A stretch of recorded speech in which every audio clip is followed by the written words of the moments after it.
What if we're teaching many people beautiful things, amazing things about Jesus, but we're not actually training them how to follow him? This is a question that is worthy of our attention.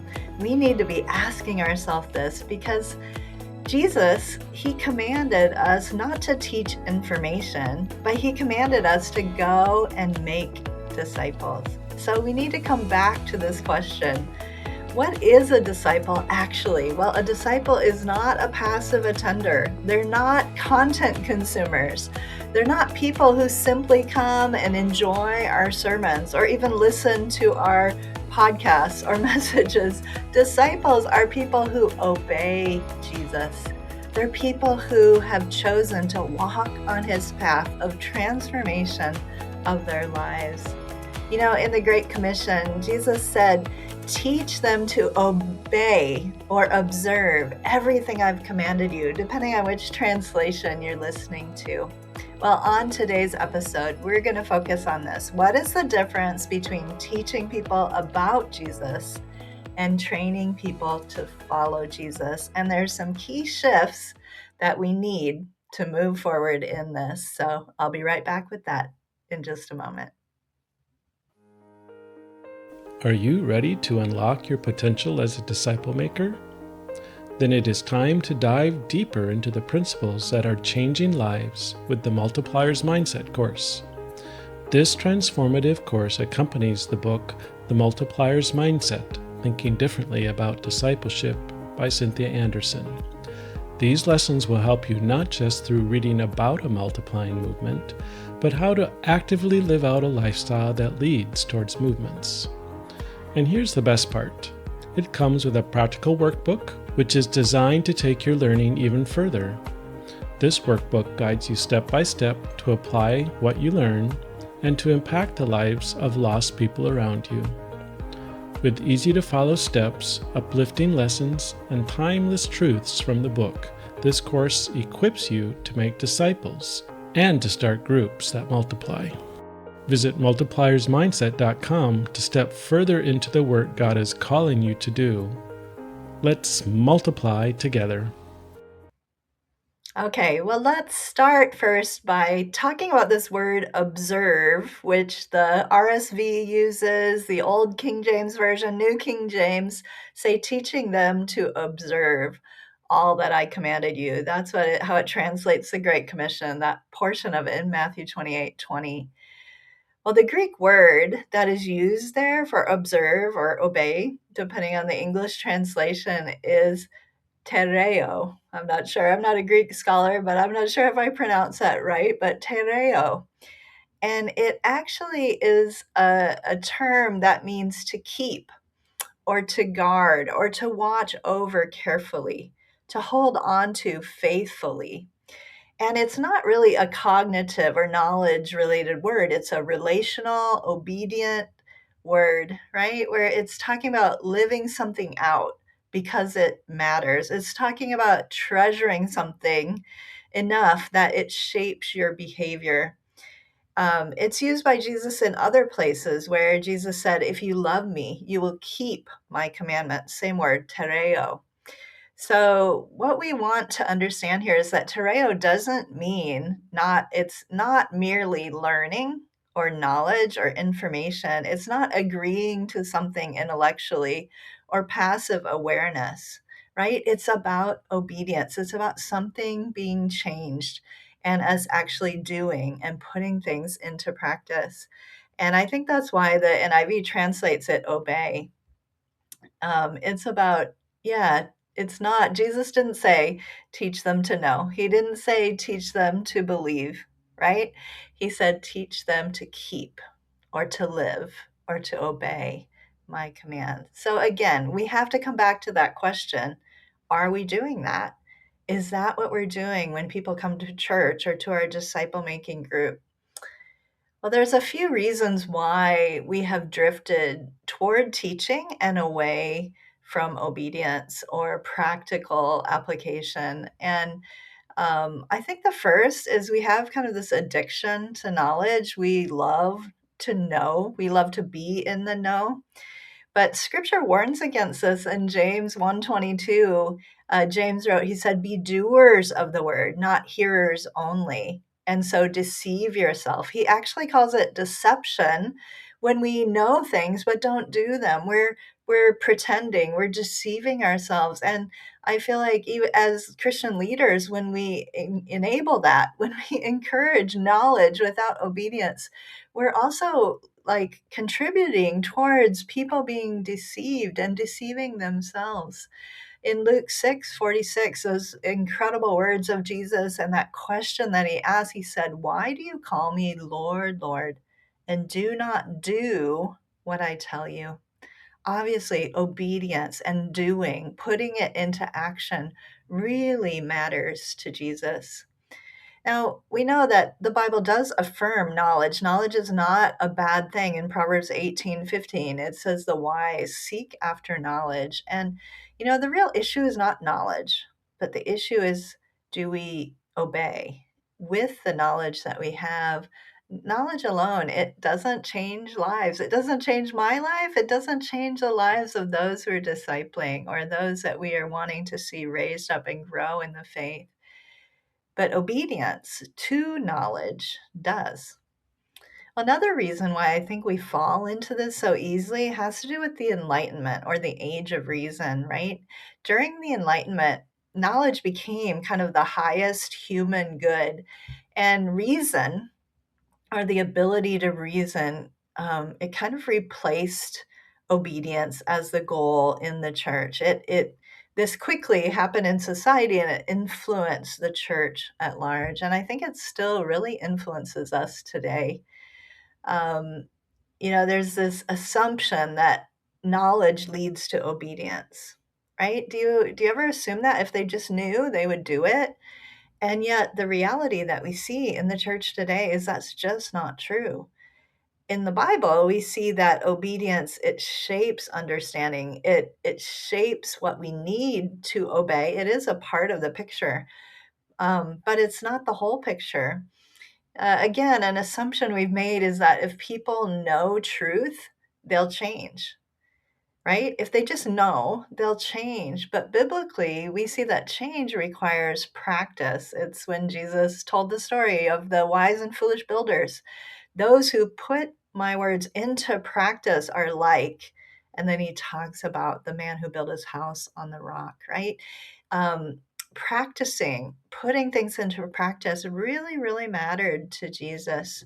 Another assumption we make is that good teaching equals success, right? As a Christian leader, if I gave a good teaching, but biblically, we see that teaching that leads to obedience is how Jesus defines success, right? If there's no obedience, then it's not fruitful. It's not something that he wants to see happen. He says, in fact, even the demons say, Lord, Lord. Even the demons know and tremble, but they don't obey, right? It's those who obey him who are truly his followers. So what we need to recognize is that our system has kind of failed us, and we've produced informed people without producing reproducing disciples or disciples who make disciples.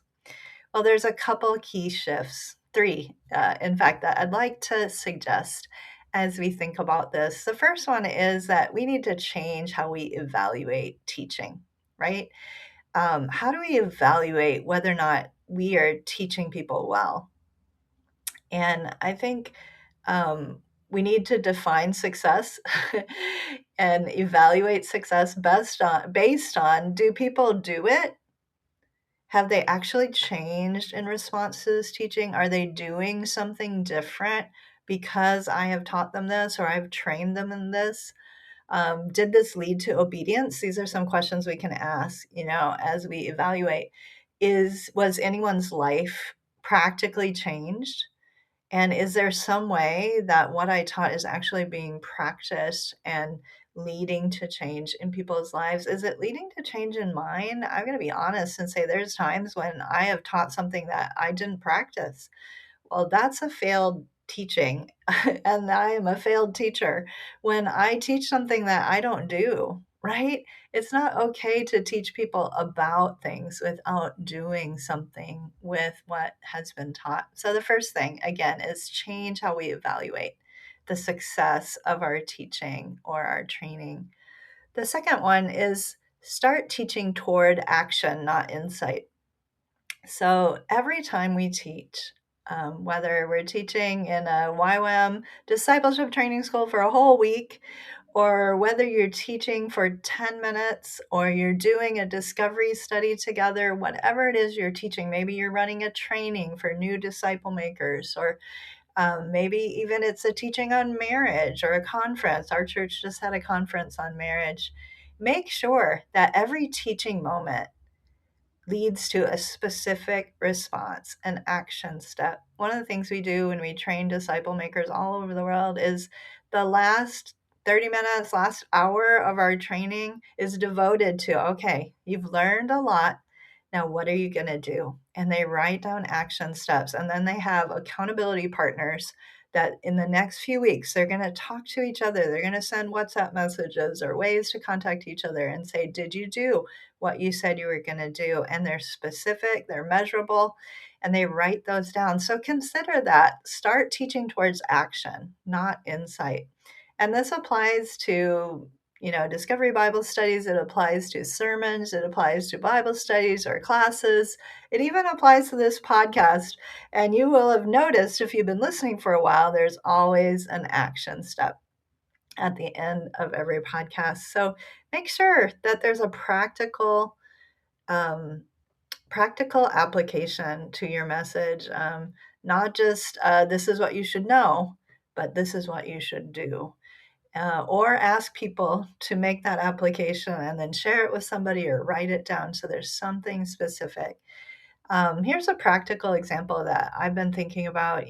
We teach people the Great Commission, but we teach them what it is. We teach them that they should make disciples, but we don't actually teach them or train them how to make disciples. I feel like that's really like a disservice to people. If we are teaching them the what and not teaching them the how, then we are not helping them to actually obey what Jesus commanded.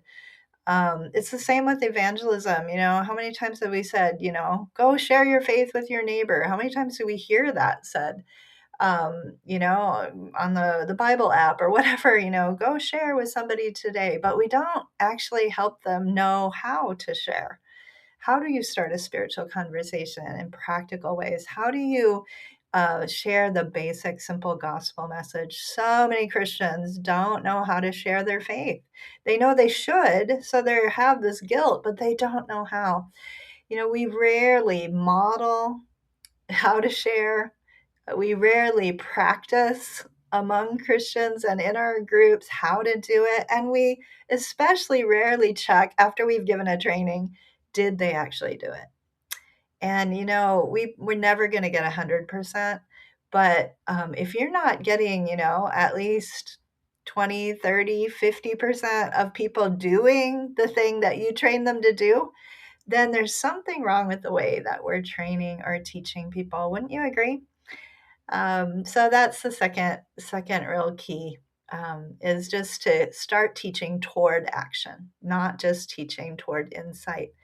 And then the third thing is build in obedience and practice loops. So I know this is maybe hard to do after a sermon, but especially in a class or a discovery group or a teaching that you're giving with a smaller group of people, is not only should there be an action step, but there should be a friendly accountability loop. Now, what we mean by that is at the end of the training or teaching, you set a goal that's specific, it's measurable, it's easy to say, did you do it or didn't you do it? And then the next time that you have that teaching with them or that group meets, you ask the question, how did it go? Did you do what you said you were going to do? I often quote Ying Kai, who was one of my mentors in disciple making movements, who said, what's the best way to make disobedient disciples? The best way to make disobedient disciples, he said, was to teach them, have them make an action step, and then not ask, whether or not they did it. Then we create this DNA of it really doesn't matter. Nobody will ever ask me. Nobody really cares if I actually did it. We want to change that, right? We want to create this friendly accountability loop where at the beginning of each meeting, even each church service and message, you could do this where you said, okay, last week we taught on this. Last week we shared about this. How did it go? How did we do at applying the message from last week? Even giving your own personal example of how you've been applying that and asking people to talk about that with each other. We'll talk more about that in the action steps and some suggestions I have for you with that. Yeah, so I want to speak specifically for a moment to DMM practitioners, those who are trying to start a disciple making movement, or those who are involved in disciple making, multiplication, starting groups, and you're aiming at starting a movement of disciples. So, if you use Discovery Bible Study, which I'm sure most everybody who's in that category does, I want to ask you the question, how are you handling the obedience statements? How's that going in your groups or within the movement? How are the I will statements going? Are they specific enough? Are they measurable? Are they being written down? Do the leaders pray for the people and their action steps and check in with them during the week? How's it going with you? You said that you were going to take food over to the widow in your neighborhood. How did that go? Are people, is there some accountability for that? And are you asking the following week? And then another question related to this, again, for practitioners, is do you make sure you do your action statements, your I will statements? My husband and I have been discipling some guys in a small group. We did a Zacchaeus story a few days ago. And my action step at the end of studying the story of Zacchaeus was to return to a gas station where I had recently bought gas and I had talked to somebody and prayed for them, and to return and have another try to find that guy. His name was Brandon, and to have a further conversation with him and maybe even tell him the story of Zacchaeus. It is so easy, even for me, and I teach this all the time, to forget to check on the action steps and to forget to report on them. But this, I honestly say, in my own life and in the lives of those I've been discipling, brings about transformation, friendly accountability, not shaming people, not, making them feel bad, but asking them, how did they do at applying what they learned? How did they do with their specific application?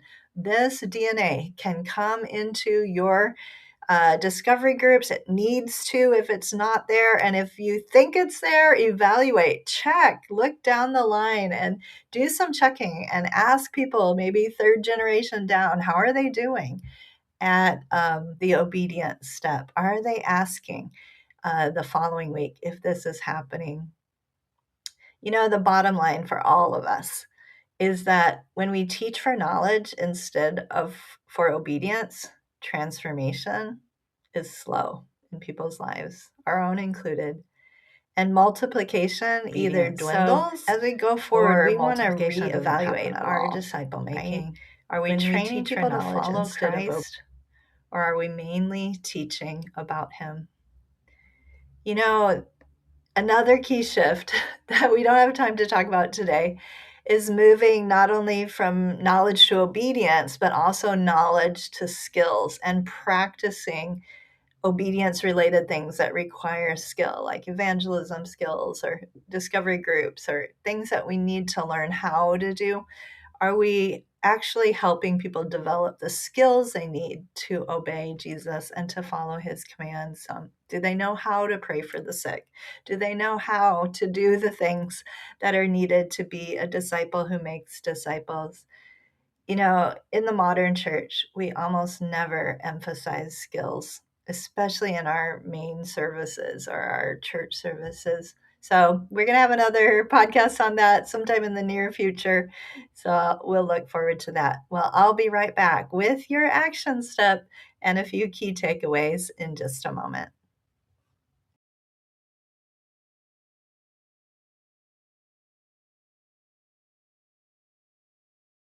If you've been encouraged by this podcast and you're longing to grow as a disciple who multiplies, I'd love to invite you to go a little deeper. The Dare to Multiply membership, including our Exploring Further and Diving Deeper options, is a place for ongoing encouragement, practical teaching, and real stories from people living this out right where they are. Members receive exclusive content, access to interviews, and discussions you won't hear on the podcast, and a community focused on putting disciple making into practice. Your membership doesn't just help you grow, it also helps support this podcast and the work of equipping disciple makers around the world. You can learn more at multipliersmindset.com DTM membership. The link is in the show notes. So thank you for considering supporting our podcast in this way. Okay, here's 3 key takeaways. The first is Jesus calls us to form or make obedient disciples, not informed listeners. The Great Commission emphasizes obedience, not just understanding, right? Disciples need to live out what Jesus taught. The second one is that knowledge alone does not transform. Obedience does. And scripture, though it affirms learning and knowledge as a good thing, it also says very clearly that real change comes when that truth is practiced, not only known. And the third thing is that disciple making must train people to act, to practice, and to follow through. Our teaching should lead to clear next steps, to a lived out kind of obedience, and to simple accountability to one another. So for DMM practitioners, here are your action steps. As you go forward, I want to encourage you, evaluate that movement, evaluate that work you're doing. How are you doing with the obey? Evaluate it, talk about it with your team. Make sure that you're making clear, measurable action steps, that you're actually doing them, yourself included, and that you're reporting back in your next meeting. And for pastors and leaders, your action step, I'd love for you to consider this, is to include one clear application step in your next sermon or your next teaching or training that you do. And the following week, the next time you meet with that group of people, start your message, start your teaching by sharing how you obeyed.